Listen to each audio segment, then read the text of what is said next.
Hello বন্ধুরা, কেমন আছেন? আজকের ভিডিওতে আমি আপনাদেরকে এমনই একটি খুবই কার্যকরী টিপস দেব, যা অনেকেই জানেন না।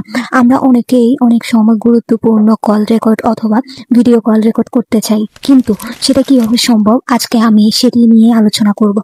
তো এর মধ্যে একটি খুবই ইন্টারেস্টিং কমেন্ট পেয়েছি আমার এক ভিউয়ার। তিনি কমেন্ট করেছেন, আপু ইমো আর হোয়াটসঅ্যাপের কল রেকর্ড কিভাবে করা যায় তা নিয়ে একটা ভিডিও দাও। তো আজকের ভিডিওটি আমি সেই কথার উত্তরে দিব। আপনারা যে ধরনের ভিডিও চান আমি ঠিক সেই ধরনের ভিডিও বানাবো। তো এটা নিয়ে আলোচনা করবো আজকে। তো ভিডিওটি একটু স্কিপ করবেন না, সম্পূর্ণ ভিডিও দেখার অনুরোধ রইল। আপনার ফোনের ভিডিও কল বলুন, ইমো, হোয়াটসঅ্যাপ, মেসেঞ্জার, যেটারই আপনি video call audio call record করতে চান সেটাই আপনি রেকর্ড করতে পারবেন। এই ভিডিও কল অডিও কল দুটোই রেকর্ড করতে পারবেন। তো সেটার জন্য আমরা নোটিফিকেশন বার টান দেবো। টান দেওয়ার পর আপনি এখানের মধ্যে দেখবেন স্ক্রিন রেকর্ডার নামে এই অপশনটি আছে কিনা।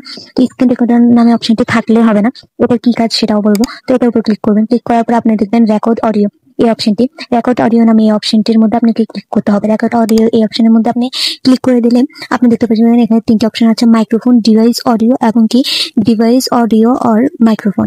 তো এটার মধ্যে দ্বিতীয় নম্বর অপশন যদি আপনি ক্লিক করেন, তাহলে আপনার মেসেঞ্জার, হোয়াটসঅ্যাপ এমনকি ইমো তিনটার call, audio call, video call তিনটাই আপনি রেকর্ড করতে পারবেন। এমনকি মাইক্রোফোন, ডিভাইস এটার মধ্যেও কিন্তু ক্লিক করলে আপনি তিনটাই, আপনি যদি স্ক্রিন রেকর্ড করে ভিডিও করেন সেটাও আপনি অডিও ভিডিও দুটাই আপনি রেকর্ড করতে পারবেন। তো এগুলোর মধ্যে আপনার যেটা ইম্পর্টেন্ট, যেটা দরকার, সেই অপশনটি দিয়ে আপনি স্টার্ট বাটনে ক্লিক করে দিলে কিন্তু আপনার audio call, video call record হওয়া শুরু করবে। এবং আপনি ইমো, হোয়াটসঅ্যাপ এই অপশনটি চালু করে আপনি ইমো, হোয়াটসঅ্যাপের মধ্যে গিয়ে আপনি কল, অডিও কল দিন বা ভিডিও কল দিন, দুটোই রেকর্ড হবে দুপক্ষের কথা সহকারে। আপনার কথা এবং কি যাকে কল দিবেন তার কথা সহকারে দুপক্ষের কথা রেকর্ড হবে। এইভাবে কিন্তু আপনি ইমো, হোয়াটসঅ্যাপের audio call, video call, imo, WhatsApp, Messenger audio call, video call record করতে পারবেন। তো ভিডিওটি ভালো লাগলে চ্যানেলটি সাবস্ক্রাইব করে দেবেন, পাশে থাকা বেল বাটনটি অন করে দেবেন। ফেসবুক থেকে দেখে থাকলে ফলো দিয়ে রাখবেন।